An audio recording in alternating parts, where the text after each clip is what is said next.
In today's video, I'm going to teach you how to create a new account in QuickBooks using the Intuit platform. Whether you're new to QuickBooks or just looking to refresh your skills, this guide will help streamline the process of managing your accounts with ease. To start, you'll want to navigate to QuickBooks online. Make sure you're logged in and seeing the home page, which acts as your main hub for all things accounting. Once you are on the QuickBooks homepage, look for the section labeled Chart of Accounts.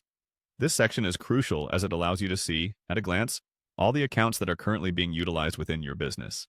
It's here that you can add new accounts, which is what we're focusing on today. So go ahead and click on Chart of Accounts.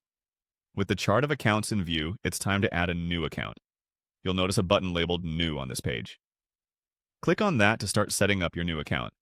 This feature is your gateway to organizing financial accounts efficiently, making your bookkeeping smoother. Now, let's start filling in some details. First, click on Account Name. This is where you'll input a descriptive title for your new account, which will help you easily identify it later. Name it something specific that aligns with what exactly the account is intended to capture. Next up is clicking on Account Number.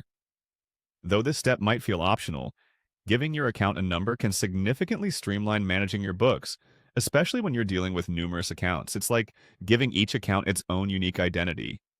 Then you'll want to decide on the account type. This is a critical step because it categorizes your account correctly within your financial statements. Think of it like placing your account in the right section of a library. Click on Account Type and choose the one that best matches your new account. In this case, we'll select Long-Term Liabilities. With the fundamentals in place, we'll move on to the Unpaid Balance section. Click here if you're starting this account with a pre-existing balance.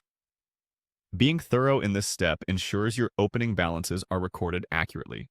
Once that's set, let's add a description. Click on the Description area to provide a short note or explanation about what this account is for. This is incredibly helpful if someone else will be looking at your chart of accounts or if you're revisiting it after some time.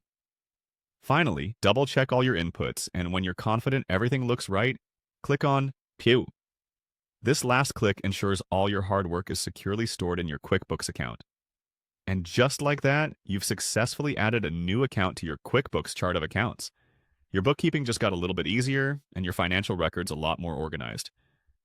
Now, with these new skills, you're better equipped to manage your financial accounts more efficiently.